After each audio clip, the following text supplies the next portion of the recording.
Structural engineering.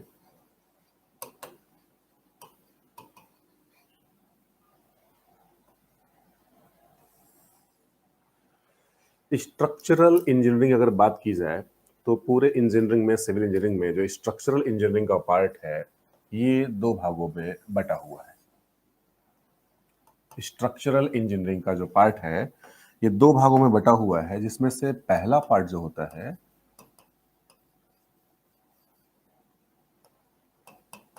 Analysis का होता है और दूसरा पार्ट जो होता है वो डिजाइन का होता है। राइट ना? अगर हम स्ट्रक्चरल इंजीनियरिंग की अगर हम बात करें तो स्ट्रक्चरल इंजीनियरिंग के दो पार्ट हैं। पहला पार्ट है एनालिसिस का पार्ट है और दूसरा पार्ट जो है वो डिजाइनिंग का पार्ट है। एनालिसिस, जब भी हम किसी स्ट्रक्चर को बनाने वाले होते हैं तो सबसे पहले हमको एनालाइज करना होता है इस पर कितना लोड आएगा, इसके मेंबर में कितना स्ट्रेस जनरेट होगा, इसका मेंबर इस लोड को बियर करने में सक्षम है कि नहीं सक्षम है। ठीक ना? फिर उसके बाद हम उसकी डिजाइनिंग करते हैं। डिजाइनिंग में क्या क्या कंसिडर करते हैं और कौन कौन से टाइप के मेंबर होते हैं, इन चीजों पर पहले हम चर्चा करेंगे। जब हम एनालिसिस पार्ट पर जाते हैं तो एनालिसिस करने के लिए हमको कौन कौन से टॉपिक पढ़ने होते हैं। देखा जाए अगर एनालिसिस पार्ट में अगर हम पहुंच जाएं तो यहां पर strength of material, theory of structure,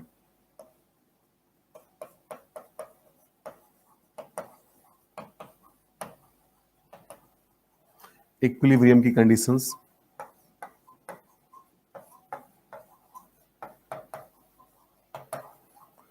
compatibility equation और energy balance.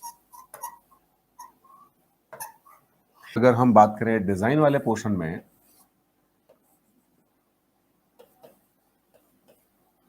RCC, steel, PSC,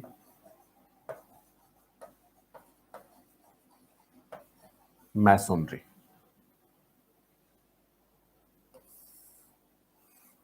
इनमें जिन टर्म्स पर हमको विशेष फोकस करना होता है वो आपके होते हैं सेफ्टी,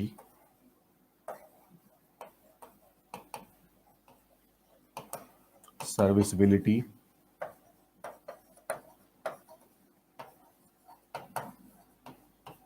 ड्यूरेबिलिटी, इकोनॉमी और एस्थेटिक।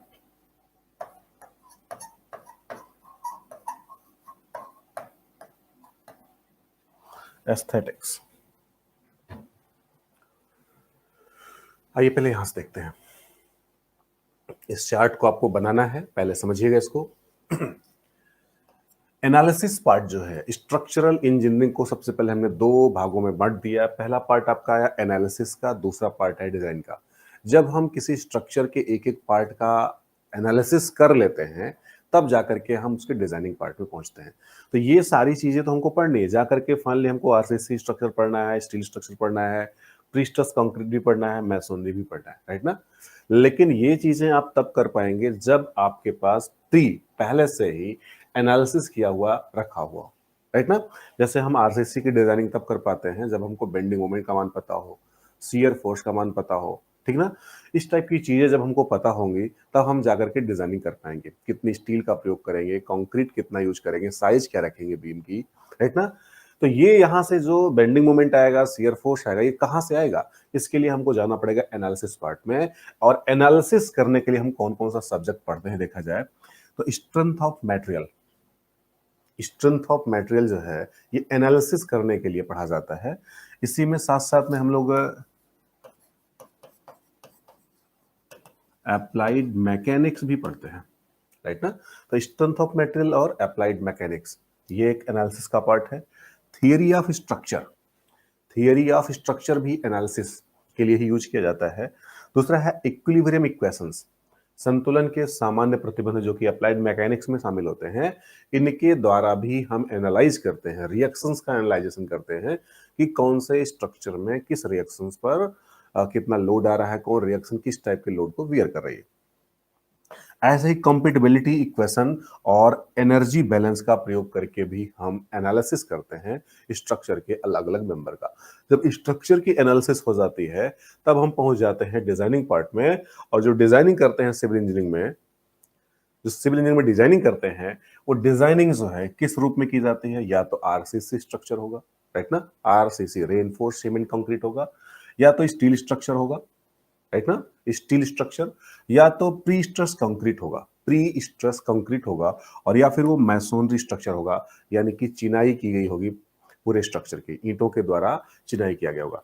इन्हीं के द्वारा कोई भी स्ट्रक्चर बनाया जाता है, राइट ना। तो सबसे पहले हम वहां से एनालिसिस कर लेंगे। एनालिसिस करने के बाद जब हम डिजाइन पार्ट में आएंगे तो इतने प्रकार की डिजाइनिंग होती है जिनमें से आप ये सब पढ़ेंगे, RCC structure, steel structure, pre stress concrete और मैसोनरी, ये सारी चीजें आपको आगे चल करके पढ़नी है। इसमें जब हम ये डिजाइनिंग का पार्ट देखते रहते हैं तो डिजाइनिंग करते समय किसी भी स्ट्रक्चर के लिए इन सारे मुद्दों पर हमको विशेष ध्यान देना होता है। अभी हम सोम स्टार्ट नहीं किए हैं, अभी तो हम ये बता रहे हैं कि आपको स्ट्रक्चरल इंजीनियरिंग में क्या क्या पढ़ना है। अब हम लोग जाएंगे थोड़ी देर बाद भी सोम में क्या क्या पढ़ना है, तब बातचीत करेंगे। तो यहां पर देखा जाए, जब हम किसी भी स्ट्रक्चर की डिजाइनिंग करते हैं तो डिजाइनिंग करते समय हमको इन सारे मुद्दों पर विशेष रूप से फोकस करना होता है। जैसे अगर हम एक घर की डिजाइनिंग कर रहे हैं तो डिजाइनिंग के दौरान हमको हमारे माइंड में हमेशा ये बात बनी होनी चाहिए कि जो भी हम घर बना रहे हैं वो सेफ होना चाहिए, यानी कि हमको सेफ्टी पॉइंट ऑफ व्यू से उस घर को डिजाइन करना है, उस बिल्डिंग को डिजाइन करना है, सेफ रहे हम, राइट ना। सेफ का मतलब है कि अपकमिंग लोड जितना आ रहा है उसके ऊपर, उससे ज्यादा बिल्डिंग की रेजिस्टिंग कैपेसिटी हो। इसका मतलब है कि वह बिल्डिंग जो है उस लोड को आसानी से वियर कर लेगी, तो हम सुरक्षित रहेंगे, नहीं फेल होगी। अगर वो उसको वियर करने में सक्षम नहीं है, डिफ्लेक्शन लिमिट से ज्यादा हो जाता है, वॉल्स उस लोड को वियर करने में सक्षम नहीं है, ऐसे केस में आपकी बिल्डिंग कोलैप्स हो सकती है, फेल हो सकती है। तो सर सेफ्टी का विशेष ध्यान रखना है। दूसरा आता है सर्विसबिलिटी। सर्विसबिलिटी, जितने टाइम के लिए सर्विस की बात की जाए कि यह बिल्डिंग इतने दिनों तक इस टाइप की सर्विस देगी, राइट ना, बात क्लियर है, उतने समय के लिए वो सर्विस दे। तीसरी है ड्यूरेबिलिटी। ड्यूरेबिलिटी का मतलब लंबे समय तक चलने की बात की जा रही है कि इसकी ड्यूरेबिलिटी ज्यादा हो, बहुत दिनों तक चले। बहुत दिनों तक चलने के लिए क्या करते हैं हम लोग, खास करके अगर बिल्डिंग में बीम की बात करें तो हम लोग उसमें कवर प्रोवाइड कर देते हैं, नीचे इफेक्टिव कवर या नॉमिनल कवर प्रोवाइड करते हैं, जिसकी वजह से जो मॉइस्चर होता है वो स्टील तक नहीं पहुंच पाता है, वहां पर कोरिजन नहीं हो पाता है और इसकी ड्यूरेबिलिटी बनी रह जाती है। इकोनॉमी, पैसा कम लगे, पैसा भी कम लगना चाहिए। कम पैसा लगने के लिए क्या करना है, जैसे यहां पर हम बात कर रहे थे सर्विसबिलिटी की, अच्छी सर्विस मिले, इसके लिए क्या करना चाहिए भैया। सर्विसबिलिटी की अगर हम बात करें तो अच्छी सर्विसबिलिटी पाने के लिए हमको क्या करना होगा, सिंगली रेनफोर्स्ड बीम को डबली में कन्वर्ट कर दीजिए, राइट ना, सर्विस अच्छी मिल जाएगी। ड्यूरेबिलिटी के लिए क्या करना है, हम कवर प्रोवाइड कर देते हैं। इकोनॉमी, खर्चा कम लगे, ये भी हमको विशेष तौर पर देखना है कि कम खर्चे लगे। कम खर्चे के लिए क्या करना होगा, हमको बीम की साइज शेप पर विशेष ध्यान देना होगा। सर्कुलर शेप की बीम को रेक्टेंगुलर में बना देना है, सर्कुलर कॉलम की जगह पर हमको रेक्टेंगुलर कॉलम बनाने हैं, राइट ना। तो ऐसा अगर हम करेंगे तो उतने ही मटेरियल कंजप्शन में हमको ज्यादा एनर्जिया मिल जाएगा, जिसकी वजह से उसकी रेजिस्टिंग कैपेसिटी बढ़ सकती है, राइट ना। तो अगर हमको उतने ही कंजप्शन में, उतने ही पैसे में ज्यादा स्ट्रेंथ वाला कॉलम मिल सकता है तो हम उसके शेप को चेंज करके स्ट्रेंथ को बढ़ा सकते हैं, राइट ना। सबसे आखिरी आता है एस्थेटिक्स। एस्थेटिक्स मतलब लुक वाइज भी बिल्डिंग या जो भी आप डिजाइन कर रहे हैं वो अच्छा लगना चाहिए।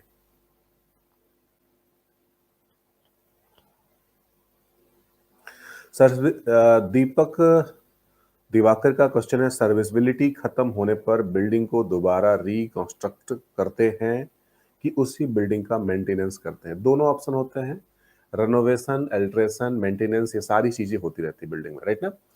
अगर उसका मेन पार्ट डैमेज हो गया है, जैसे कि कॉलम और बीम अगर डैमेज हो जाते हैं किसी भी बिल्डिंग में, तो रिकंस्ट्रक्शन ही एकमात्र ऑप्शन होता है। लेकिन बीम और कॉलम सुरक्षित हैं, स्लैब सुरक्षित है, इसके अलावा दीवारें जो हैं वो टूट रही हैं, प्लास्टर उखड़ रहा है, तो ऐसे केस में हम क्या करते हैं, मेंटेनेंस का काम करते हैं। तो मेन मेंबर जो है उसके लोड बेयरिंग मेंबर्स जितने हैं, यदि वो डैमेज हो रहे हैं तो हमको रिकंस्ट्रक्शन या उन मेंबर्स को रिप्लेस करने का काम किया जाता है, राइट ना। जैक लगा करके और उन मेंबर को स्पेशली रिप्लेस किया जाता है किसी अन्य मेंबर से। अगर वो स्टील स्ट्रक्चर है तो रिप्लेसमेंट बहुत आसानी से हो जाता है, और अगर वो कंक्रीट का स्ट्रक्चर है तो रिप्लेसमेंट इतनी आसानी से नहीं होता, राइट ना। कौन सा डिजाइन इकोनॉमिक पड़ता है?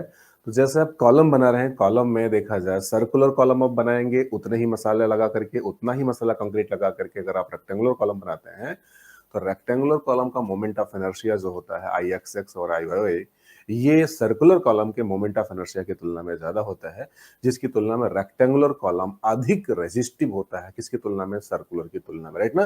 तो सेम मेटेरियल कंजप्शन से यदि हम सर्कुलर के बजाय रेक्टेंगुलर कॉलम या रेक्टेंगुलर बीम बनाते हैं तो वहां पर खर्चे कम आएंगे और स्ट्रेंथ ज्यादा मिलेगी। इस तरीके से हम पैसे को बचा सकते हैं, राइट ना। एस्थेटिक का मतलब होता है लुक वाइज घर अच्छा लगना चाहिए, या जो भी स्ट्रक्चर आप बना रहे हो वो लुक वाइज, ऐसा ना हो कि केवल मजबूत बना दें और देखने में भूत का बंगला लग रहा हो, राइट ना।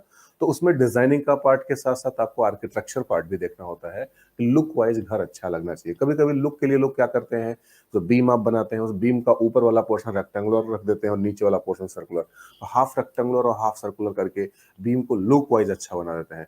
कॉलम बनाते हैं, कॉलम में आधा रेक्टेंगुलर है आधा सर्कुलर बना दिए हैं ताकि फ्रंट से सर्कुलर दिखाई दे, साइड से किसी और शेप में दिखाई दे।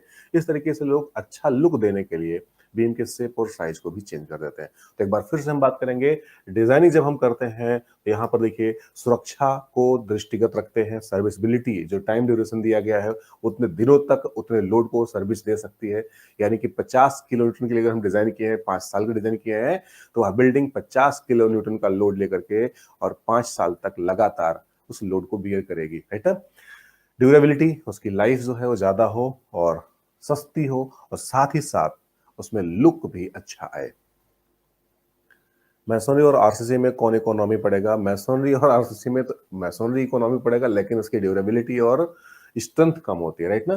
तो लोग आजकल आरसीसी स्ट्रक्चर बनाने पर ज्यादा फोकस कर रहे हैं।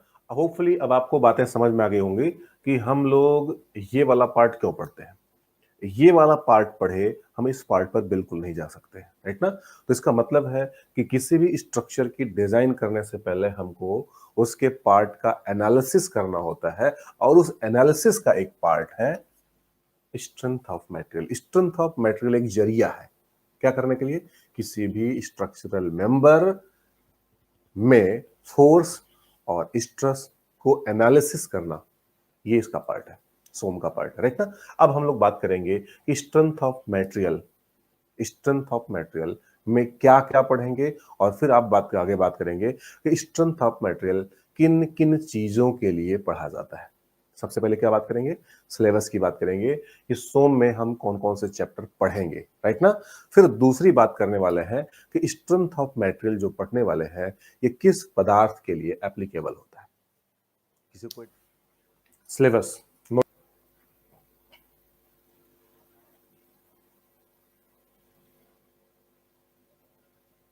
हो गया।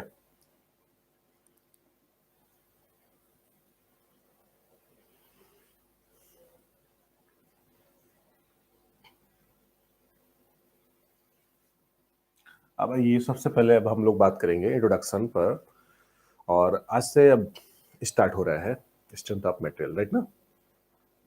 तो सबसे पहले ये जानते हैं कि स्ट्रेंथ ऑफ मटेरियल किस प्रकार के मटेरियल के लिए वैलिड है, राइट ना। छोटा सा क्वेश्चन आता है कि सोम इज वैलिड फॉर, छोटा सा question, some is valid for, right ना। सोम किसके लिए वैलिड है? तो बहुत सारे टाइप के क्वेश्चन बनेंगे कि रिजिड बॉडी के लिए है, कि फ्लेक्सिबल बॉडी के लिए है, कि डिफॉर्मेबल बॉडी के लिए है, कि मोशन में जो बॉडी उनके लिए है, या जो रुकी हुई बॉडी है उनके लिए है, राइट ना। किस प्रकार की बॉडी के लिए स्ट्रेंथ ऑफ मटेरियल वैलिड है, एक छोटा सा टॉपिक है, इस पर हम चर्चा करने वाले हैं।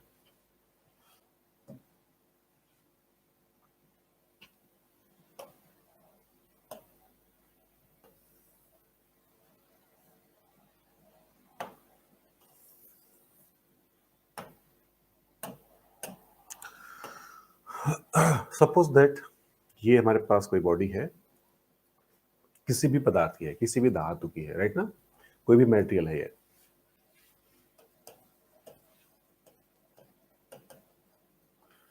अगर हम किसी भी मटेरियल को पकड़ें, उसके क्रिस्टल को लें, उसके एक टुकड़े को लें, तो इस बॉडी में देखा जाए हर पदार्थ की जो बॉडी होती है वो छोटे छोटे पार्टिकल्स से मिलकर के बनी होती है। छोटे छोटे पार्टिकल्स, इनकी संख्या इनफाइनाइट होती है, बहुत ज़्यादा संख्या होती है। और ये पार्टिकल्स जो होते हैं, जिनको हम लोग केमिस्ट्री की भाषा में एटम्स कहते हैं, अणु कहते हैं। एटम या अणु कहते हैं, राइट ना। तो ढेर सारे या असंख्य अणुओं से मिल करके किसी एक धातु का निर्माण होता है, राइट ना। वो चाहे स्टील हो, चाहे कॉपर हो, या कोई भी धातु है, वो छोटे छोटे अणुओं से मिल करके बनी होती है। अगर आप इन अणुओं को ब्रेक करते हैं, तोड़ते हैं, तो इनमें से क्या मिलेंगे? परम अणु मिलेंगे, जिनको आप परमाणु कहते हैं। इनको अगर आप ब्रेक करते हैं तो क्या मिलेगा भैया? परम अणु। जिनको जोड़ेंगे तो परमाणु बोला जाता है, राइट ना। इनको ब्रेक करेंगे तो क्या मिलेंगे? इलेक्ट्रॉन, प्रोटॉन, न्यूट्रॉन, इस टाइप के पार्टिकल्स मिलना शुरू हो जाएंगे, राइट ना। सोचा जाए कि ये एटम्स कैसे होते हैं। किसी भी धातु के जो एटम्स होते हैं, इन्हीं की जो प्रॉपर्टी होती है, वही प्रॉपर्टी उस पूरे पदार्थ की होती है। एटम्स की जो प्रॉपर्टी है, वही प्रॉपर्टी क्या है? पूरे पदार्थ की है। जैसे अगर ये आपका परिवार है और ये परिवार के सदस्य हैं, तो आपका परिवार कैसा है, यह किस पर डिपेंड करेगा? कि परिवार के सदस्यों का नेचर कैसा है। अगर इसमें से ज्यादातर सदस्य टीचर हैं, तो गांव वाले कहेंगे कि मास्टर साहब का घर है। इसमें से कोई आईएएस हो गया तो बोलेंगे कि डीएम साहब का घर है ये। यानी कि इनके मॉलिक्यूल्स जो हैं, इनकी जो प्रॉपर्टी होगी, इनका जो गुण होगा, वही गुण इस पूरे पदार्थ का होगा। यानी कि जो प्रॉपर्टी ऑफ मटेरियल है, वो बेसिकली प्रॉपर्टी ऑफ मॉलिक्यूल्स होती है। प्रॉपर्टी ऑफ मॉलिक्यूल्स, और वो मॉलिक्यूल्स जैसा बिहेव करते हैं, वैसा ही आपका पूरा का पूरा पदार्थ बिहेव करता है। अगर ये मॉलिक्यूल्स का बिहेवियर इलास्टिक टाइप का है, तो इस पूरे बॉडी को हम इलास्टिक बॉडी कहेंगे, राइट ना। प्लास्टिक टाइप का है तो प्लास्टिक बॉडी कहेंगे। बात क्लियर है? इसका मतलब है कि जो प्रॉपर्टी हम पढ़ेंगे सबसे पहले, वो किसकी पढ़ेंगे? मॉलिक्यूल्स की प्रॉपर्टी पढ़ेंगे। स्ट्रेस कौन जनरेट करेगा? यही मॉलिक्यूल्स जनरेट करेंगे। स्ट्रेन कौन जनरेट करेगा? इन्हीं के बीच की दूरी बढ़ेगी तो स्ट्रेन जनरेट होगा। बात क्लियर है? तो हम थोड़ा अंदर से लेकर के यहां से बात करने वाले हैं।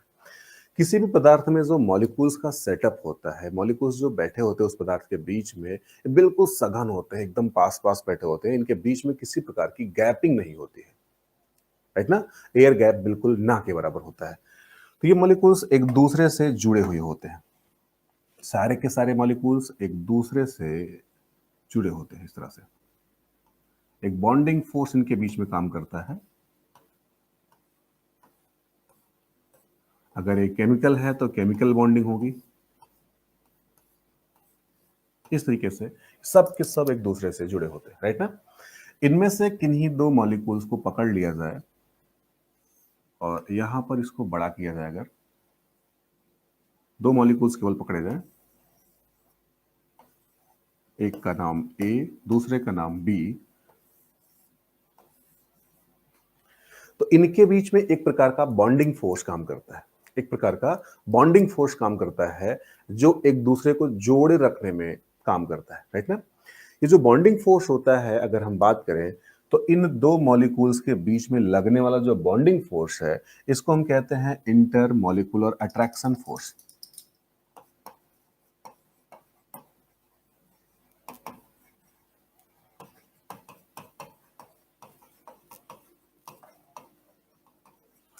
अंतर आणविक आकर्षण बल, क्या बोलेंगे? इन अंतर आणविक आकर्षण बल, ये हर मॉलिक्यूल्स के बीच में कार्य करने वाला फोर्स होता है, inter molecular attraction force.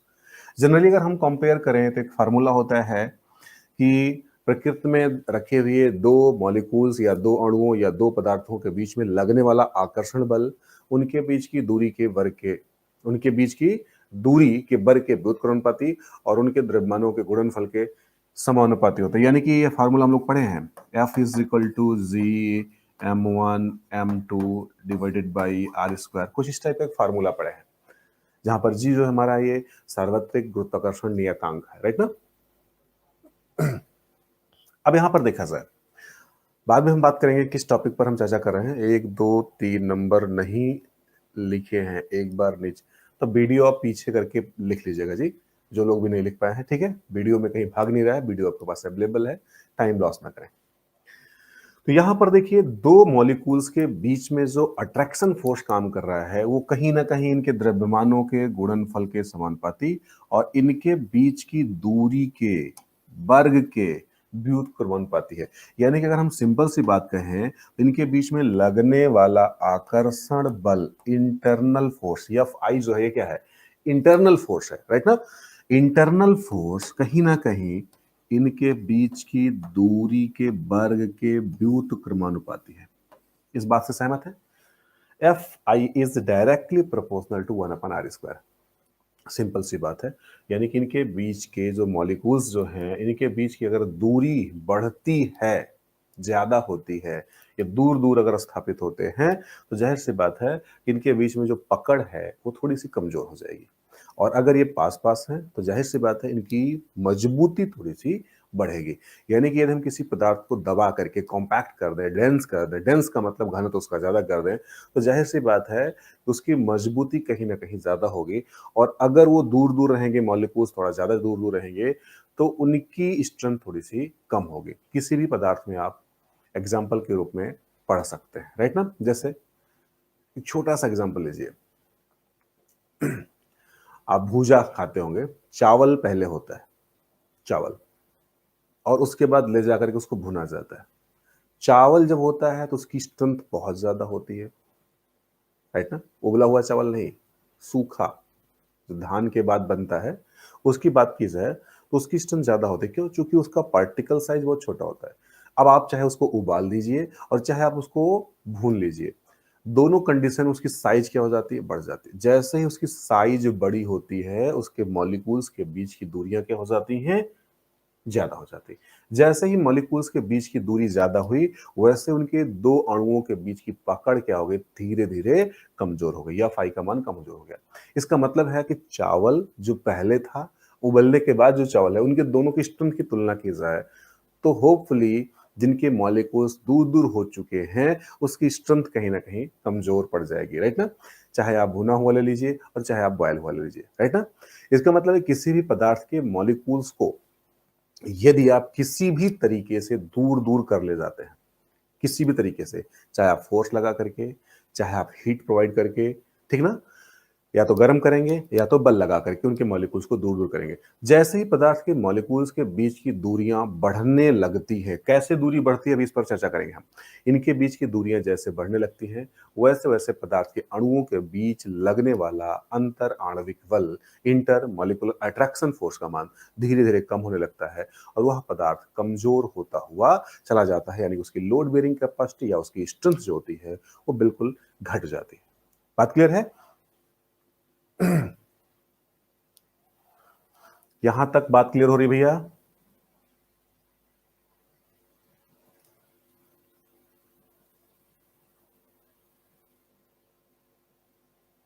Okay,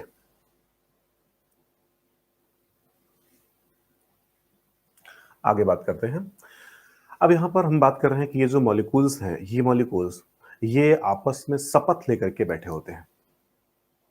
बस बस समझ गया।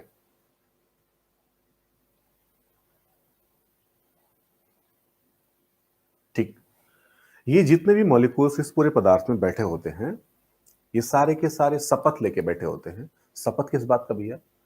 कि हम एक परिवार के सदस्य हैं। ध्यान समझिएगा, हम सोम का जो भी पार्ट पार्ट से स्टार्ट करेंगे, इसको आप थोड़ा सा अपने से जोड़ के देखिएगा, राइट ना। कभी कभी अपने आप को मॉलिक्यूल्स बना लीजिएगा कि माना कि मैं मॉलिक्यूल्स हूं, राइट ना। और आपको जैसी फीलिंग आए वैसा बोल देना है। अगर आप मॉलिक्यूल्स हैं तो अगर आप मॉलिक्यूल्स हैं तो आपको तकलीफ हो रही है कि नहीं हो रही है, ठीक ना। इस टाइप की जब कभी फीलिंग आएगी तो आप फील करके देखिएगा, आप खुद ही कहेंगे हाँ स्ट्रेस जनरेट हो रहा है कि नहीं हो रहा है, राइट ना। तो थोड़ा सा हम इसको लोकल लैंग्वेज से भी जोड़ेंगे, थोड़ा सा हम लोकल एग्जाम्पल से भी जोड़ेंगे। तो आप इन चीजों को अदरवाइज मत लीजिएगा, आपको समझाने के लिए हम एग्जाम्पल को कहीं से ला करके यहाँ पर सेट करेंगे, ठीक ना। कुछ भी ऐसा एग्जांपल हो सकता है आपको बहुत बेकार लगे एग्जांपल, हो सकता है बहुत मजा आ जाए, राइट ना। लेकिन लोकल एग्जांपल्स को हम ला करके यहाँ पर सेट करेंगे, होपफुली आपको मजा आएगा। दूसरे वे में आप फॉर्म पढ़ने वाले हैं, ठीक है। तो देखिए जरा यहाँ पे, ये सारे के सारे मॉलिक्यूल्स इस पूरे पदार्थ में बैठे होते हैं और आपस में शपथ लिए होते हैं। किस बात का शपथ लेते हैं? कि हम एक दूसरे के परमिशन के बगैर एक दूसरे के बीच की दूरी को ना तो ज्यादा करेंगे और ना ही कम करेंगे। ना ही ज्यादा करेंगे और ना ही कम करेंगे। कब तक अपने बीच की दूरी को ज्यादा और कम नहीं करेंगे? जब तक कि हमको कोई जबरदस्ती बाहर से बल लगा करके और जबरदस्ती एक दूसरे से दूर या एक दूसरे के पास ना लाए। जब तक बाहरी फोर्स लगा करके हमारे बीच की दूरी को जबरदस्ती कम या ज्यादा नहीं किया जाता है, तब तक हम अपने बीच की दूरी को ना तो बढ़ाएंगे और ना ही घटाएंगे, राइट ना। इसका मतलब इनके बीच की दूरी को कम करने के लिए या बढ़ाने के लिए हमको कहीं ना कहीं एक्सटर्नल फोर्स लगाने पड़ेंगे। अब एक्सटर्नल फोर्स का मतलब बाहर से लगने वाले बल। ये जो मॉलिक्यूल्स के बीच में काम कर रहे थे ये इंटरनल फोर्स थे, और जो हम इनके बीच की दूरी को बढ़ाने का काम करेंगे ये हमारे एक्सटर्नल फोर्स होंगे।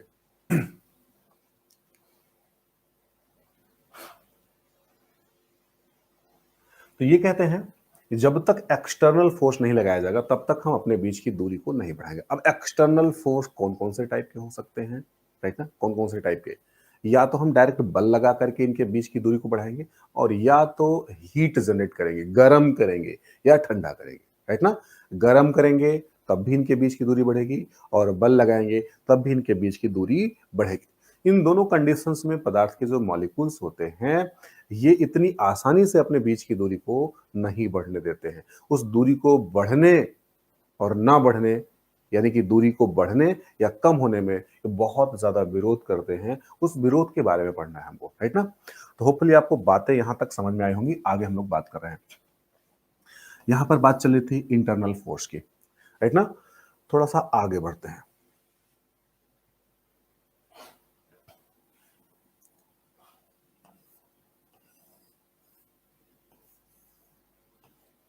सपोज दैट दो मॉलिक्यूल्स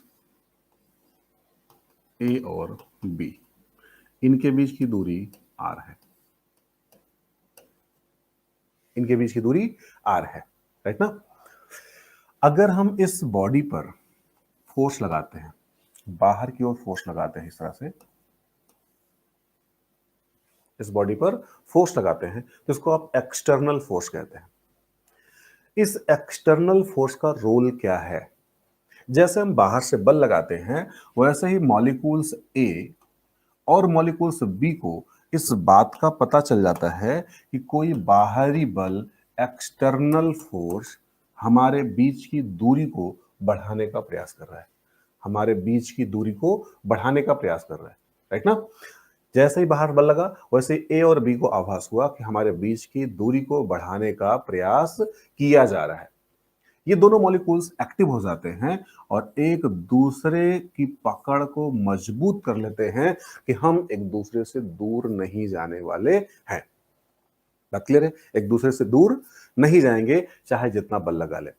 यदि किसी पदार्थ में ऐसा पाया जाता है, यदि किसी पदार्थ में ऐसा पाया जाता है कि यदि हम उस बॉडी पर एक्सटर्नल फोर्स लगाएं और एक्सटर्नल फोर्स का मान हम 0 से इनफाइनाइट तक बढ़ा ले जाएं, चाहे जितना बल लगा ले जाएं, और इनके बीच की दूरी बिल्कुल भी परिवर्तित ना हो, इनके बीच की दूरी बिल्कुल भी परिवर्तित ना हो, यानी कि इनके डायमेंशन में कोई चेंजेस ना आए, तो ऐसी बॉडी को रिजिड बॉडी कहा जाता है।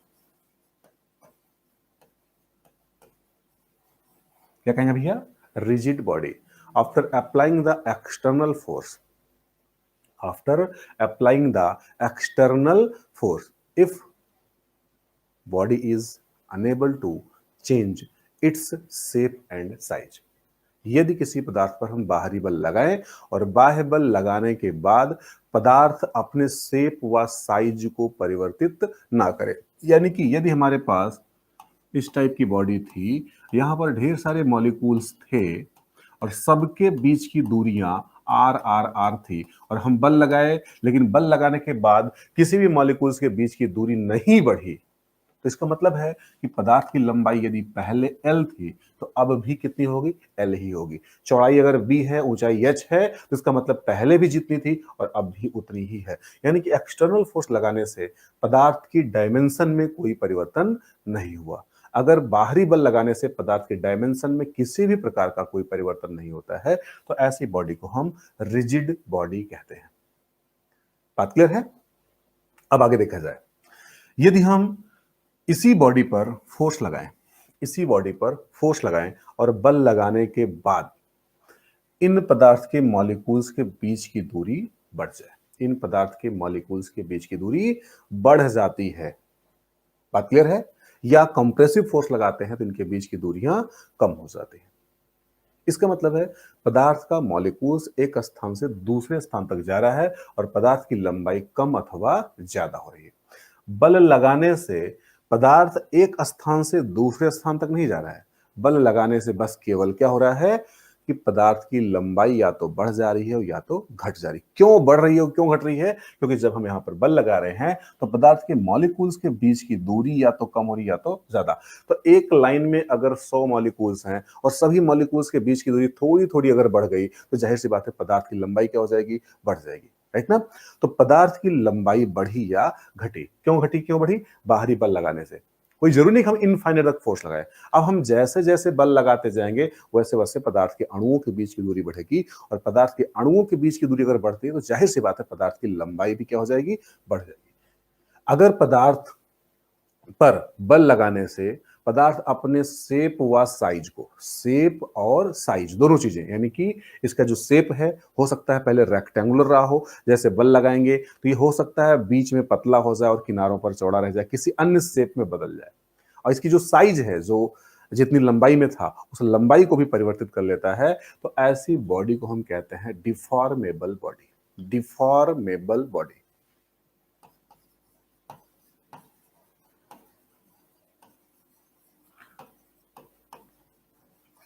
बात क्लियर है? पहला है रिजिड बॉडी और दूसरा है डिफॉर्मेबल बॉडी। रिजिड बॉडी कब कहेंगे? जब बाहरी बल लगा करके पदार्थ के अणुओं के बीच की दूरी को हम नहीं परिवर्तित कर पाते, यानी कि पदार्थ का शेप और साइज परिवर्तित नहीं होता है, तो ऐसी कंडीशन में हम क्या बोल देंगे भैया, ये नॉन डिफॉर्मेबल बॉडी है, यानी कि रिजिड बॉडी है। इसी को नॉन डिफॉर्मेबल बॉडी भी कहते हैं, नॉन डिफॉर्मेबल बॉडी या रिजिड बॉडी कहते हैं।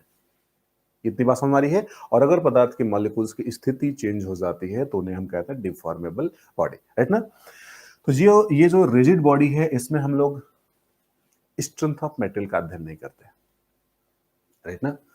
इसमें जो हम अध्ययन करते हैं ये मैकेनिक्स का अध्ययन करते हैं, वो भी काइनेमेटिक और डायनेमिक कंडीशन में, राइट ना? काइनेमेटिक और डायनेमिक कंडीशन में हम स्टडी करते हैं इनमें, ठीक ना, कि ये गति की अवस्था में है कि रुकी हुई अवस्था में है, राइट ना? और इन पर हम देखते हैं कि जब इनके मॉलिक्यूल्स डिफॉर्म नहीं कर रहे, एक दूसरे से दूर और पास नहीं जा रहे हैं, तो इनमें हम जनरली स्ट्रेस का कैलकुलेशन नहीं करते।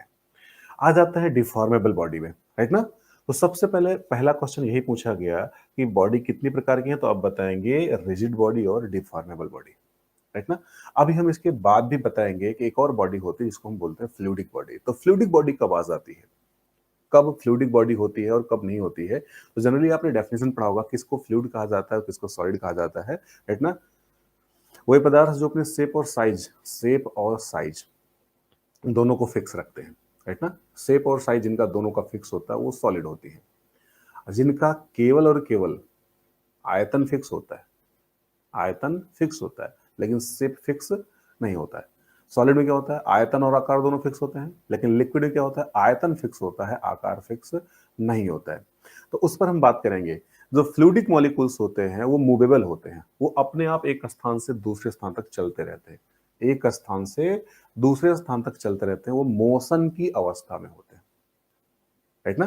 किसमें होते हैं? मोशन की अवस्था में होते हैं, राइट ना? तो उनके लिए जो मैकेनिक्स पढ़ी जाती है वो फ्लूइड मैकेनिक्स पढ़ी जाती है, फ्लूइड मैकेनिक्स, राइट ना? और जो हमारे पास सॉलिड बॉडी है इनके लिए हम लोग पढ़ते हैं अप्लाइड मैकेनिक्स। तीसरी जो बॉडी आ रही है हमारे पास, कौन सी? Deformable body. इनके लिए हम लोग पढ़ते हैं स्ट्रेंथ ऑफ मटेरियल या मैकेनिक्स ऑफ सॉलिड या mechanics of deformable bodies, right ना? मैकेनिक्स ऑफ डिफॉर्मेबल बॉडीज या मैकेनिक्स ऑफ सॉलिड या स्ट्रेंथ ऑफ मटेरियल के नाम से जानते हैं। किस बॉडी के लिए? डिफॉर्मेबल बॉडी के लिए, राइट ना? तो सबसे छोटा सा क्वेश्चन आता है कि स्ट्रेंथ ऑफ मटेरियल किस प्रकार के पदार्थ के लिए एप्लीकेबल है, तो आप बताएंगे डिफॉर्मेबल बॉडीज के लिए एप्लीकेबल है, राइट ना? अब ये जो डिफॉर्मेबल बॉडीज होती हैं ये कितने प्रकार की होती हैं, इनके बारे में भी हम चर्चा करेंगे। ये जो डिफॉर्मेबल बॉडी होती है यानी कि जिस पर हम बल लगाते हैं और बल लगाने के बाद देखते हैं इनकी लंबाई में परिवर्तन हो गया है, तो ये भी अगर हम क्लासिफाई करें तो ये बॉडी भी इलास्टिक हो सकती है, प्लास्टिक हो सकती हैं, सेमी इलास्टिक या सेमी प्लास्टिक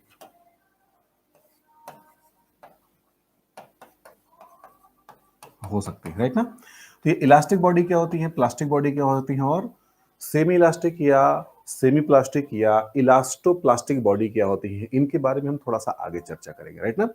अभी तक हम लोग केवल ये जानेंगे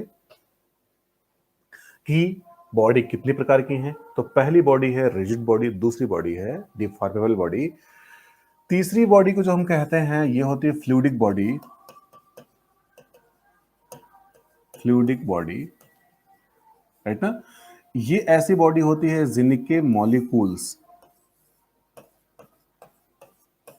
मॉलिक्यूल्स बिना फोर्स लगाए ही मोशन की अवस्था में होते हैं, चलते रहते हैं, राइट ना?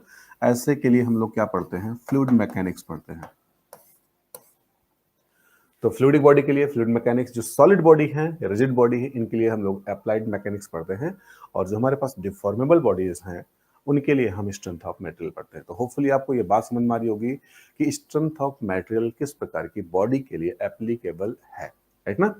कुछ एजम्पशंस भी हैं, कुछ एजम्पशंस हैं कि जब हम स्ट्रेंथ ऑफ मटेरियल का अध्ययन करते हैं तो बॉडी का कैसा होना आवश्यक है। तो अभी आप केवल इतना ही जानिए कि डिफॉर्मेबल बॉडीज के लिए हम लोग सोम पढ़ते हैं, लेकिन आगे चल करके आपको ये पढ़ना होगा कि इस डिफॉर्मेबल में भी हम लोग किसका?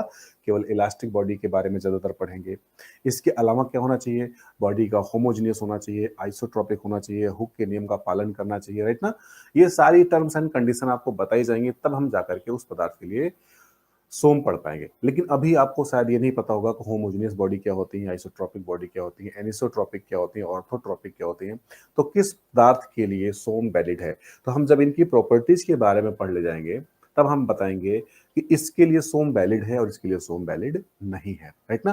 तो अभी हम बहुत डिटेल में नहीं जा पा रहे हैं, अभी हम केवल इतना ही कह पा रहे हैं कि अगर आपसे छोटा सा क्वेश्चन पूछा जाएगा कि सोम किसके लिए वैलिड है, तो आपका जवाब होगा कि डिफॉर्मेबल बॉडीज के लिए। तो एक छोटा सा नोट आप लिखेंगे, पहले चैप्टर के लिए पहला नोट लिखेंगे।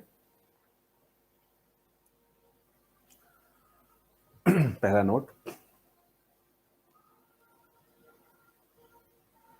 स्ट्रक्चरल इंजीनियरिंग की वह शाखा, स्ट्रक्चरल इंजीनियरिंग की वह शाखा, स्ट्रक्चरल इंजीनियरिंग की वह शाखा जिसमें स्ट्रक्चर के अलग अलग मेंबर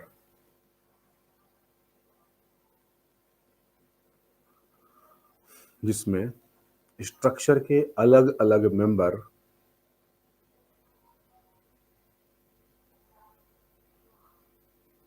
स्ट्रक्चर के अलग अलग मेंबर में स्ट्रेस, स्ट्रेन,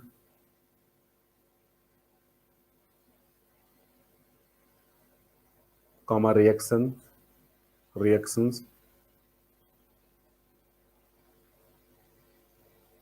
आदि को एनालाइज किया जाता है, आदि को एनालाइज किया जाता है,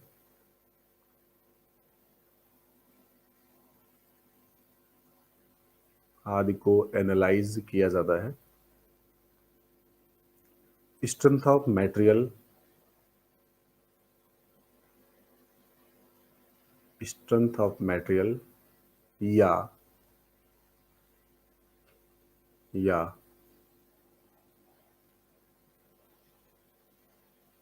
मैकेनिक्स ऑफ सॉलिड कहते हैं। ये लिखेंगे दूसरा पॉइंट लिखेंगे, सोम में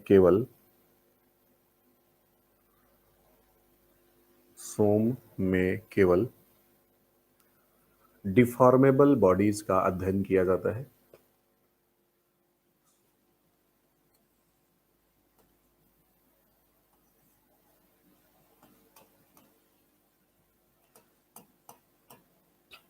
F E means external force, right ना। ये कोई पदार्थ है, सपोज दैट छोटा सा टुकड़ा है, और इसके दोनों तरफ हम लोगों ने क्या किया, फोर्स लगाना शुरू कर दिया। जानते हैं जब भी किसी बॉडी पर आप फोर्स लगाते हैं, वो चाहे टेंसाइल फोर्स हो और चाहे कंप्रेसिव फोर्स हो, राइट ना। हमारा पर्पस क्या होता है, हमारा पर्पस होता है कि हम लोड को एक स्थान से दूसरे स्थान तक ट्रांसफर करें। साफ्ट होता है, साफ्ट पर हम क्या करते हैं, यहां पर फोर्स लगाते हैं और ये इस टॉरिशनल एनर्जी को दूसरी जगह पर ट्रांसमिट करता है। तो पावर ट्रांसमिशन के लिए इसका यूज कर रहे हैं हम। बात क्लियर है। या फिर सपोज दैट हम रोप यूज कर रहे हैं, रस्सी यूज कर रहे हैं, तो रस्सी में यहां पर बल लगा खींचते हैं और यह बल धीरे धीरे अप्लाई होता हुआ जहां तक ले जाना चाहते हैं वहां तक हम लेके जाते हैं। बात क्लियर है। या बीम है हमारे पास, तो हम बीम पर क्या करते हैं, इस बीम के ऊपर लोड लगाते हैं और इस लोड को धीरे से, जैसे कि हम यहां पर क्या किए, बीम है और बीम के ऊपर जैसे ही लोड लगाते हैं तो यह लोड कहीं ना कहीं धीरे से जाकर के बीम से कॉलम पर जाता है, कॉलम से फुटिंग पर जाता है और फुटिंग से अल्टीमेटली सॉइल को ट्रांसफर हो जाता है, राइट ना। तो इस टोटल लोड को हम सॉइल को ट्रांसफर करना चाहते हैं। हमारा पर्पज ये है, हमारा पर्पज ये नहीं है कि हम बीम पर लोड लगा करके इसको तोड़ दें। हमारा पर्पज ये नहीं है कि हम इस पर लोड लगा कॉलम को तोड़ दें। हमारा पर्पज है कि हम इस लोड को कहाँ ट्रांसफर कर दें, सॉइल पर ट्रांसफर कर दें, सॉइल के स्ट्राटा पर ट्रांसफर कर दें। तो हम किसी भी मेंबर पर, किसी भी मटेरियल पर हम लोड लगा के उसको तोड़ना नहीं चाहते। हम अपने कार्य को करने के लिए अपने लोड को ट्रांसफर करना चाहते हैं, अपनी एनर्जी को ट्रांसफर करना चाहते हैं किसी अन्य स्थान पर। उसी ट्रांसफर के दौरान जैसे हम क्या करते हैं, एक पंखा लटका हुआ छत से, इस तरीके से पंखा छत से लटका हुआ सपोज दैट घूम रहा है, इसमें जो ऊपर की रॉड लगी हुई है, क्या हम इस रॉड को तोड़ने का प्रयास करते हैं? नहीं। इस रॉड का केवल पर्पज ये है कि ये इसको टांग के रखे ताकि ये पंखा स्विंग कर सके, घूम सके। लेकिन इस रॉड को क्या फीलिंग आती है, इस रॉड को फीलिंग आती है कि हमको ऊपर से फिक्स कर दिया गया है और नीचे से फैन लगा करके लोड लगा दिया गया है और हमको खींच करके फैलाने का प्रयास किया जा रहा है, जबकि हमारा पर्पज तो ऐसा नहीं है। हम ऐसा नहीं चाहते हैं कि हम तुमको फैला दें। बट इसकी फीलिंग क्या है, इसके मॉलिक्यूल्स की यही फीलिंग होगी कि जैसे ही हमारे ऊपर लोड लगाया गया, इसका मतलब है हमारे दो मॉलिक्यूल्स के बीच की दूरी को बढ़ाने का प्रयास किया जा रहा है, हमारे बीच की दूरी को बढ़ाने का प्रयास किया जा रहा है। ये इनके मॉलिक्यूल्स की फीलिंग होती है। तो आइए जानते हैं कि किसकी क्या फीलिंग्स हैं और इन फीलिंग्स का क्या रिजल्ट निकलता है। जब भी कभी हम किसी भी बॉडी पर अपने फोर्स को लगाते हैं, पावर को ट्रांसफर करते हैं, राइट ना।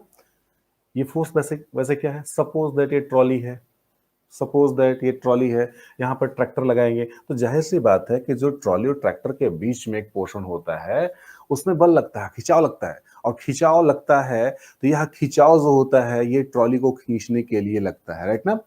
लेकिन हम तो अपना पर्पस सॉल्व करना चाहते हैं, हमारा मेन पर्पस है कि ट्रॉली खींचती हुई चली जाए ट्रैक्टर के पीछे। लेकिन ट्रैक्टर और ट्रॉली के बीच में जो कनेक्ट करने वाला पोर्शन है, उस पोर्शन की फीलिंग यही होती है जो यहां पर फोर्स लगा हुआ है। आइए जानते हैं उस पोर्शन की फीलिंग क्या होती है और इसके मॉलिक्यूल्स क्या सोचते हैं। जब हम कभी बाहरी बल लगाते हैं तो सारे के सारे मॉलिक्यूल्स, किसी पदार्थ के सारे मॉलिक्यूल्स एक्टिव हो जाते हैं और एक्टिव होकर के आपस में जाकर के चर्चा कर लेते हैं कि भाई साहब बाहर से कोई बाह्य बल लगाया जा रहा है और जिसका पर्पज है कि हमारे बीच की दूरियों को बढ़ा देना।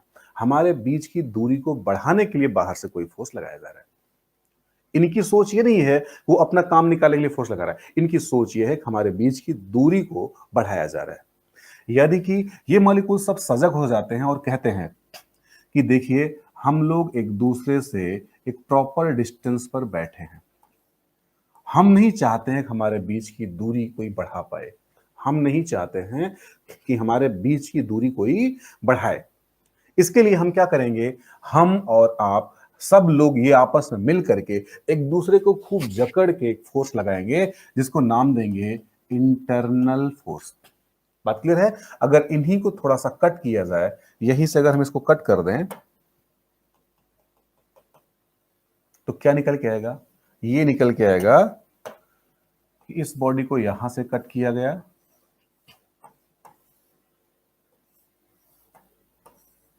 राइट ना? यहां पर एक फोर्स लग रहा था एफ ई, और यहां से जब कट किया गया तो इसका पोर्शन कुछ ऐसा दिखाई देगा, और यहां पर एक फोर्स लग रहा है एफ ई। यहां के मॉलिक्यूल्स इस तरह से बैठे हैं। ये कौन से मॉलिक्यूल्स हैं? ये वाले हैं सेक्शन ए वाले, और ये सेक्शन बी वाले। सेक्शन ए वाले सारे के सारे मॉलिक्यूल्स क्या कहते हैं? ये कहते हैं कि जब ये बल लगाएंगे तो हम सारे के सारे लोग मिल करके इस बल के विरोध में और अपोजिट डायरेक्शन में फोर्स लगाना शुरू कर देंगे। और आप लोग जो सेक्शन नंबर बी पर बैठे हैं, आप लोगों का भी ये दायित्व तो बनता है कि जैसे इधर से भी बल लगे तो आप लोग भी इस बल के अपोजिट डायरेक्शन में फोर्स लगाना स्टार्ट कर दें। ये दोनों तरफ से जो मॉलिक्यूल्स बैठे हैं, इनके बीच में जो पकड़ है, उस पकड़ के कारण ये जो फोर्स लग रहा है, जिसको हम कह रहे हैं आंतरिक, इंटरनल है, आंतरिक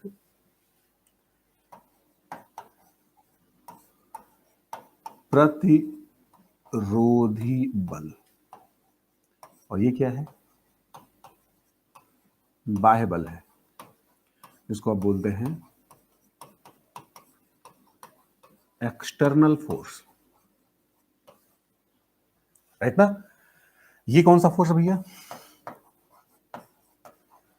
इंटरनल फोर्स है।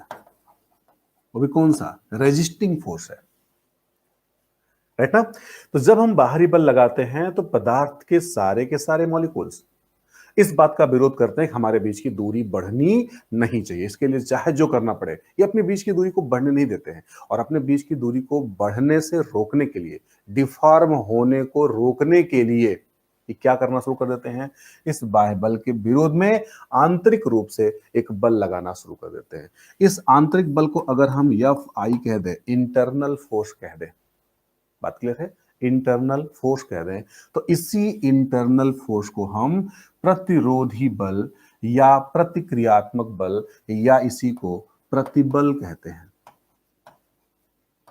क्या कहते हैं भैया? प्रतिबल। एक बार फिर समझेंगे प्रतिबल बेसिकली क्या है, जिसके बारे में हम पूरे सोम में पढ़ेंगे। प्रतिबल क्या है? प्रतिबल, एक छोटी सी लाइन में अगर पूछा जाए तो इन मॉलिक्यूल्स का गुस्सा है कि खुशी है? ऑप्शन नंबर 1 इनका गुस्सा है, ऑप्शन नंबर 2 इनकी खुशी है। ए या बी? ऑप्शन ए या बी? ये जो प्रतिबल है, जो विरोधी बल है, ये कौन सा ऑप्शन है? ये मॉलिक्यूल्स का ए या बी है? गुस्सा है कि खुशी है? गुड, ए गुस्सा है। इसी गुस्से को ही कहा जाता है प्रतिबल। किसी पदार्थ के मॉलिक्यूल्स को जब भी गुस्सा आएगा, आज नहीं पूरे सोम में, आप अपने आप को क्या करेंगे? मॉलिक्यूल्स बना लेंगे। सोचेंगे यदि मैं मॉलिक्यूल्स होता तो क्या हमको गुस्सा आता? अगर उत्तर मिलता है हां, आपको अंदर से उत्तर मिलता है हां गुस्सा जरूर आता, तो आप खुद ही कहेंगे हां स्ट्रेस जनरेट होगा। और अगर आपको अंदर से फीलिंग आती नहीं गुस्सा नहीं आता, तो आप खुद कह देते कि इसमें स्ट्रेस जनरेट नहीं होगा। तो किसी भी केस में आप मॉलिक्यूल्स बन लीजिएगा, वो चाहे कंप्रेसिव फोर्स हो, चाहे टेंसाइल फोर्स हो, चाहे टॉर्सनल फोर्स हो, चाहे बेंडिंग फोर्स हो, चाहे शियर फोर्स हो, किसी भी टाइप का फोर्स हो। यदि आप मॉलिक्यूल्स बनेंगे और मॉलिक्यूल्स बनने के बाद आपको ये फीलिंग आने लगे कि ये वाला फोर्स अप्लाई करने से कहीं ना कहीं हमारे बीच की दूरी डिसबैलेंस हो रही है, दूरी चेंज हो रही है, और इसके लिए हमको एक्सटर्नल यानी इंटरनल रूप से फोर्स लगाने की जरूरत पड़ेगी, तो आप फटाक से कहेंगे कि यहां पर मॉलिक्यूल्स का विरोध बनता है। अगर मॉलिक्यूल्स विरोध करता है तो जाहिर सी बात है वहां पर स्ट्रेस जनरेट होगा। किसी पदार्थ के अणुओं के द्वारा, किसी पदार्थ के अणुओं के द्वारा बाह्य बल के विरोध में आंतरिक रूप से उपजाए गए प्रतिरोधी बल को ही प्रतिबल कहा जाता है। किसी पदार्थ के अणुओं के द्वारा, किसके द्वारा जनरेट होता है? अणुओं के द्वारा। किसी पदार्थ के अणुओं के द्वारा बाह्य बल के विरोध में, बाह्य बल के विरोध में। अब ये बाह्य बल के विरोध में विरोध क्यों करते हैं? ताकि डिफॉर्मेशन ना हो पाए। डिफॉर्मेशन का विरोध करते हैं, ये बाह्य बल का विरोध नहीं करते हैं। ये किस चीज का विरोध करते हैं भैया? ये बेसिकली डिफॉर्मेशन का विरोध करते हैं। ये नहीं चाहते कि हमारे बीच में डिफॉर्मेशन हो, राइट ना? तो बाह्य बल के, अगर हम कहें तो बाह्य बल के विरोध में किसी पदार्थ के अणु के द्वारा लगाए गए इंटरनल रेजिस्टिंग फोर्स को ही क्या कहा जाता है? प्रतिबल कहा जाता है। इंग्लिश में अगर कहा जाए तो internal resisting force, internal resisting force generated by the molecules, generated by the molecules against external force, that is known as stress। तो दो चीजें ध्यान दीजिएगा। यहां पर जो प्रतिबल की बात की जा रही है, अभी हम ये नहीं कह रहे हैं कि ये कर्तन प्रतिबल है, ठीक ना, शियर स्ट्रेस है, कि बेंडिंग स्ट्रेस है, कि टेंसाइल स्ट्रेस है, कि कॉम्प्रेसिव स्ट्रेस है, ठीक ना, या टेंजेंशियल शियर है। कौन से टाइप का स्ट्रेस है हम इसकी बात नहीं कर रहे, हम केवल ये कह रहे हैं कि स्ट्रेस जनरेट हो रहा है। स्ट्रेस का मतलब कष्ट हो रहा है, मॉलिक्यूल्स को पेन हो रहा है। और मॉलिक्यूल्स कभी भी, जब भी कभी विरोध करेगा तो ध्यान रखिएगा हमेशा वो डिफॉर्मेशन का ही विरोध करेगा। वो नहीं चाहता है कि हमारी लंबाई बढ़े, हमारी लंबाई कम हो, हमको एक दूसरे से दूर दूर किया जाए। वो चाहे टॉर्सन लगा करके, चाहे बेंडिंग लगा करके, चाहे शियर लगा करके, चाहे टेंसाइल लगा करके, चाहे कॉम्प्रेसिव लगा करके, और चाहे इन सबको एक साथ लगा करके, राइट ना। कंबाइंड इफेक्ट लगाएंगे तभी होगा क्या? पदार्थ के मॉलिक्यूल्स के बीच की, हिंदी में एक बार फिर से हम पूरा लिखवाएंगे, परेशान न रहिए। तो ऊपर में आप छोटी सी हेडिंग डाल लीजिए, यहां पर स्ट्रेस,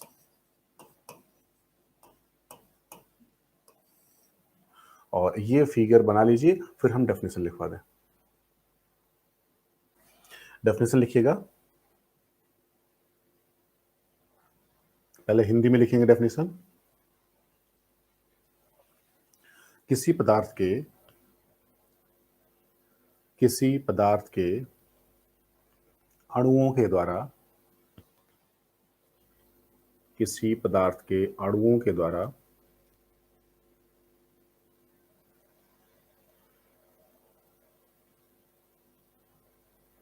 क्या फ्लूइड में भी स्ट्रेस होता है? इसके लिए सिद्दीकी सर आपको बताएंगे। वहां विस्कोसिटी होती है, स्ट्रेस नहीं होता है।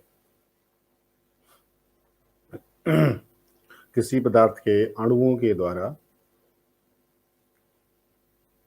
बाह्य बल, बाह्य बल या डिफॉर्मेशन के विरोध में, बाह्य बल या डिफॉर्मेशन के विरोध में, बाह्य बल या डिफॉर्मेशन के विरोध में उपजाए गए, उपजाए गए आंतरिक प्रतिरोधी बल को, उपजाए गए आंतरिक प्रतिरोधी बल को प्रतिबल कहते हैं। आंतरिक प्रतिरोधी बल को प्रतिबल कहते हैं।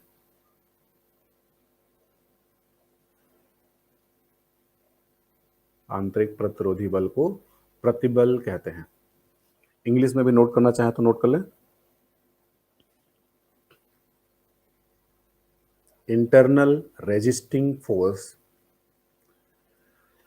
Internal resisting force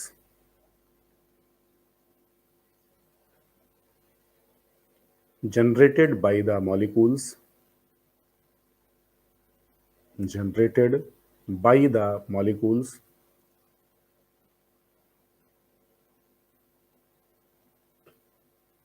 against,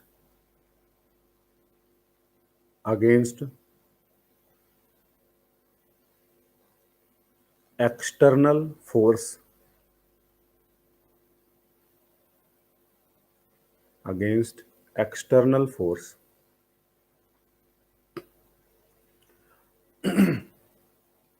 is known as stress, is known as stress.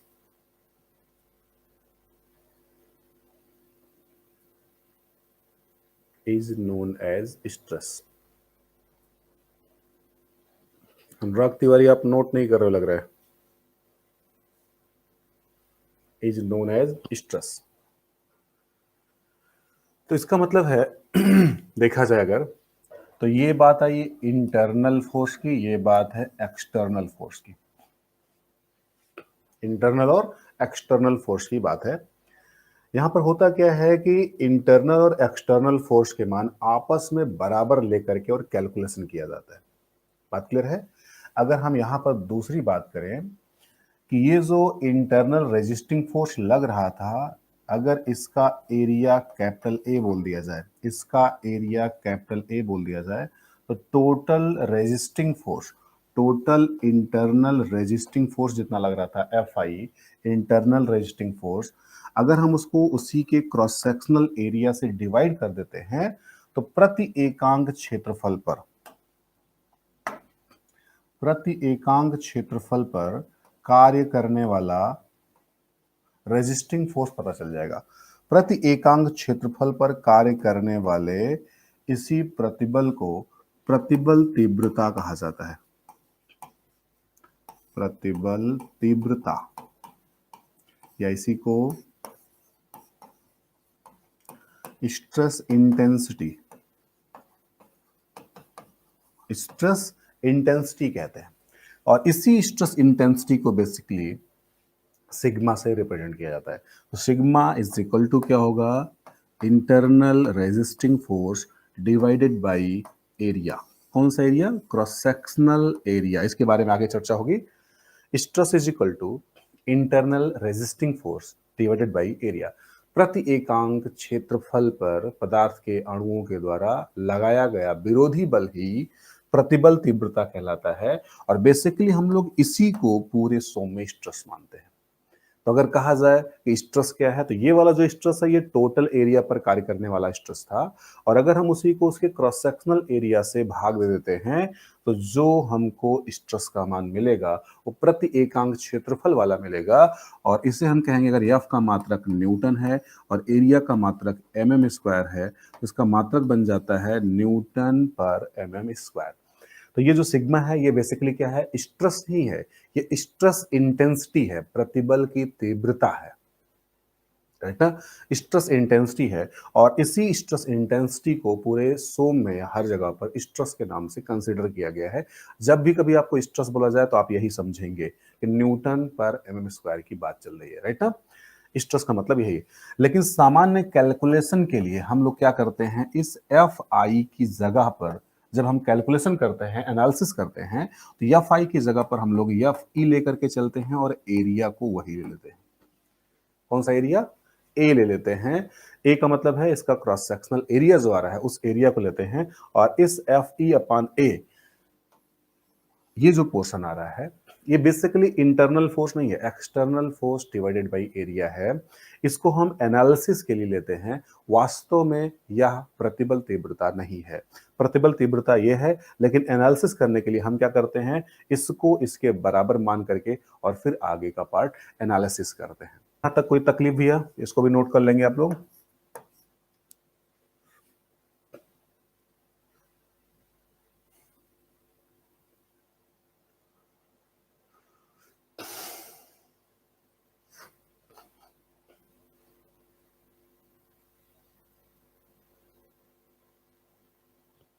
हो गया.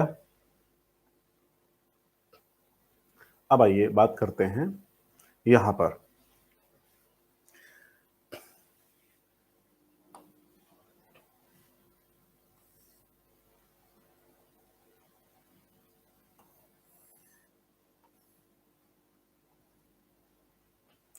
सपोज दैट हमारे पास एक पदार्थ है जिसकी लंबाई L है और इसका कुछ क्रॉस सेक्शनल एरिया भी होगा. इस एरिया को हम ए कह देते हैं, लंबाई एल है और एरिया ए है। ये लंबाई एल तब थी जब इसके ऊपर एक्सटर्नल फोर्स नहीं लगाया गया था। जब इसके ऊपर एक्सटर्नल फोर्स नहीं लगाया गया था तब इसकी लंबाई एल थी और क्रॉस सेक्शनल एरिया ए था। बात क्लियर है? अब क्या किया गया, इसके ऊपर जब फोर्स लगा दिया गया, जब बल लगाया गया, तो जाहिर सी बात है इसकी लंबाई बढ़ जाएगी। लंबाई क्या हो जाएगी? डेफिनेटली बढ़ जाएगी। एल से बढ़ करके थोड़ी सी एल प्लस डेल्टा एल हो जाएगी। एल प्लस डेल्टा एल तब होगी जब हम इसके ऊपर एक्सटर्नल फोर्स लगा देंगे, F इजिकल टू एफ कर देंगे। चूंकि हम बात कर रहे हैं डिफॉर्मेबल बॉडी की, अगर ये डिफॉर्म कर जाती है तो ये इसकी लंबाई L प्लस डेल्टा एल हो जाएगी। L माइनस डेल्टा एल भी हो सकती है, तब होगी जब इसके ऊपर क्या लगा दिया जाए, कंप्रेसिव फोर्स लगा दिया जाए।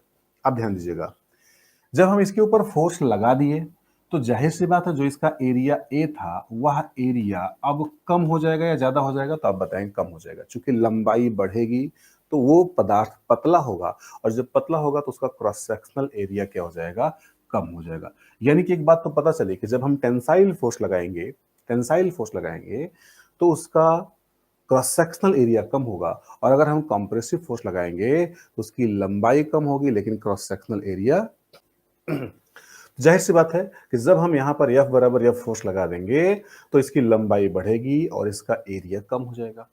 और अगर हम कंप्रेसिव फोर्स लगा देते हैं, राइट ना, तो क्या होगा, अगर हम कंप्रेसिव फोर्स लगा देते हैं तो इसकी लंबाई कम हो जाएगी, लेकिन इसका एरिया जो होगा ये बढ़ जाएगा। कब होगा भैया ये, जब हम कंप्रेसिव फोर्स लगा देंगे तब। अब सवाल ये उठता है कि जो हम स्ट्रेस की बात कर रहे थे अभी तक, इस स्ट्रेस के लिए कौन से एरिया का प्रयोग किया जाए। बात क्लियर है?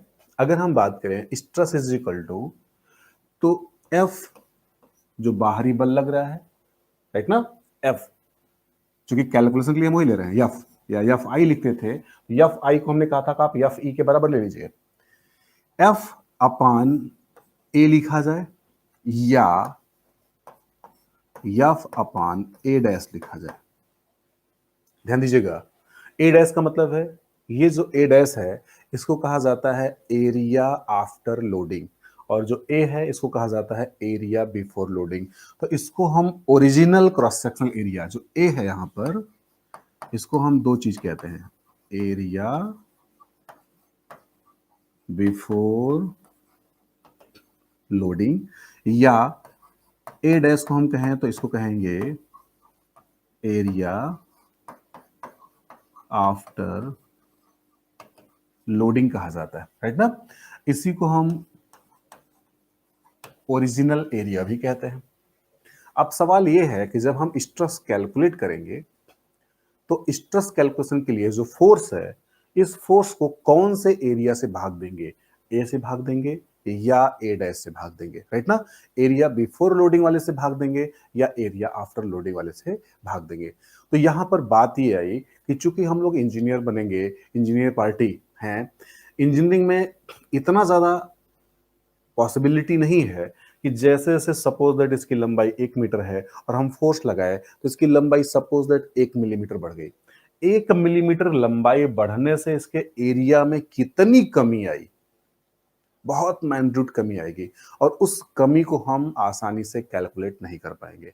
उसको कैलकुलेट करने के लिए हमको लैब में जाना पड़ेगा, बार बार लेबोरेटरी में जाएंगे और लेबोरेटरी से रिजल्ट प्राप्त करेंगे, तब ला करके हम कैलकुलेशन कर पाएंगे, राइट ना। तो ये क्रिटिकल बात है, इस क्रिटिकल चीज से हम बचना चाहते हैं, राइट ना।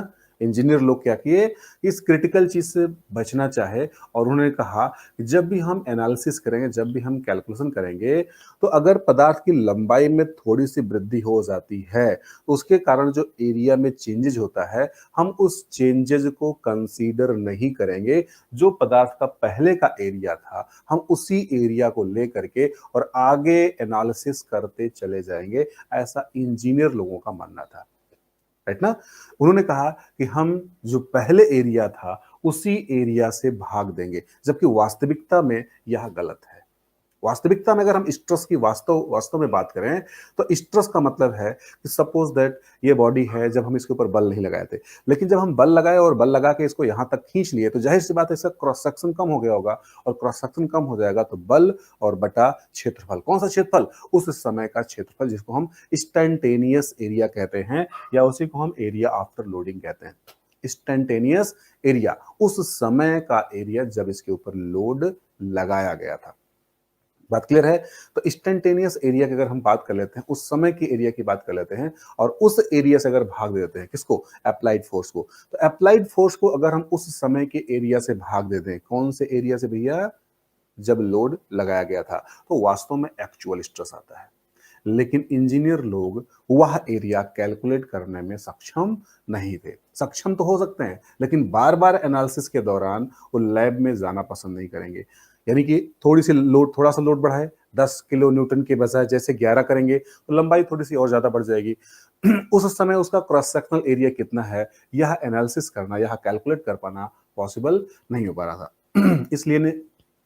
इसलिए इंजीनियरिंग में क्या किया गया, इंजीनियरिंग में यह किया गया कि जब भी आप स्ट्रेस का कैलकुलेशन करेंगे, तो उस समय का एरिया ना लेकर के जो ओरिजिनल एरिया है उसी को अडॉप्ट करेंगे। बात क्लियर है। तो यहां पर जो स्ट्रेस का कैलकुलेशन किया गया, ये दो रूपों में किया गया, राइट ना। अगर हम यहां पर बात कर दें,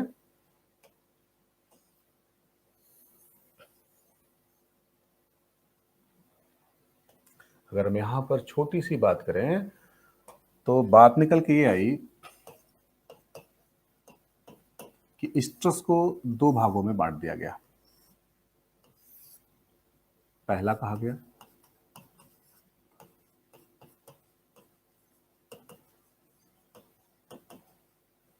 इंजीनियरिंग स्ट्रेस, इसको लिखा गया सिग्मा ई, राइट ना। और सिग्मा ई बराबर लिखा गया applied force divided by area. कौन सा एरिया भैया, एरिया बिफोर लोडिंग, एरिया